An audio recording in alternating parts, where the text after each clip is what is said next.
baba tukulembera ate olina okukimanya nti n'omukulu ono aleeta ebiteeso ebyo afuga eggwanga lino bannansi tebamuwanga ku mandeeti kuba kulembera aliwo olw'emmundu ze n'emikwano gye agamba omuntu yasse munne bilife nti assa munne ekitala naye afa ekitala oli yasse muntu enkeera mbu ali kakalo ka kooti ayina nkugambye nti bw'oba onoowangaala mu nsi weewala ebigambo by'abasajja abo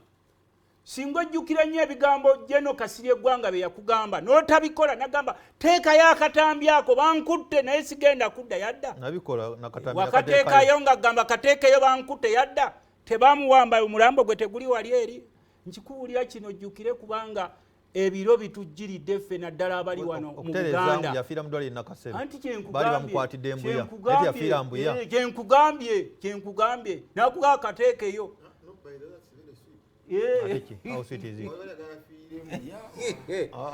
nza kukwawula bigambo ya Luttamaguzi n'ekufa kwa Jeno yafiira nakasero nafa nakwa kateekeyo wakateekayo nakulajanira nolwekyo nkugamba ate njagala kukugamba Omuganda agamba awanise tesekerera wankenku abamu bali eyo bambi baseka ogenda gawe nakugamba wano Bishop wange Sipuriano Lwanga n'ayogera sirina mundu siri muyekera akyalya Lwanga kuliretinga bintu bitakwatagana Muzaata n'akaaba nti mwe muzita ne mukolaki abavubuka abasiraamu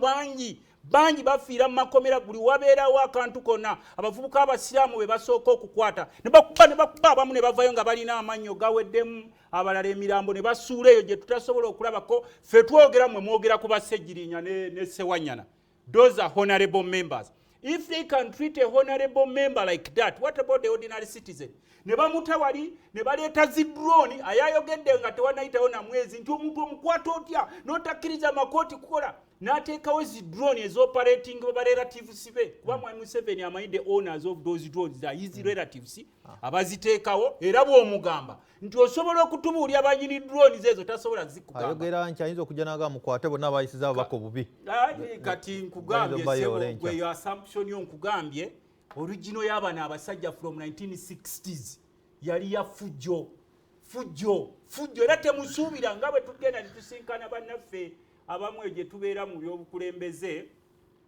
ne mulowooza nti bagenda kubaterawo smooth transition of power kati wano nalaba wali emwali musekera olaba abasajja abakulu nga bw'obalaba kwegya emyaka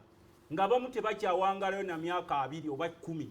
n'ava eri n'agamba Kyagulanyi yabadde n'emmundu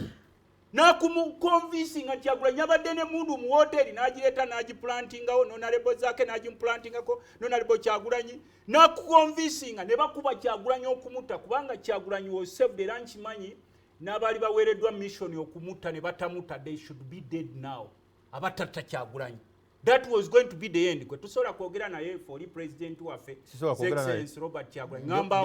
mu talks omuyita n'omukolako interview nga munamawulire neffe tugoyinga deeper abaali bakoze mission okumuttira mu Arua kati nabo si balamu bafa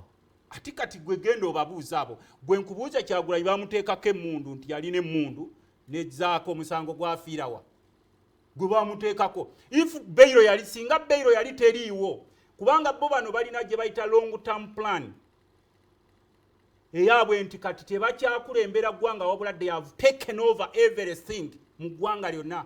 era abaali basuubira nti musuubirawo kye bayita smooth transition of power mwe mwali musuubira basooka ne bateerawo ekiwandiiko kyabwe nti baagala kufuga myaka 5 ne bagijjawo kati bakoze obwakabaka era ensonga lwaki olaba nti ne bwe tuba tutalkinga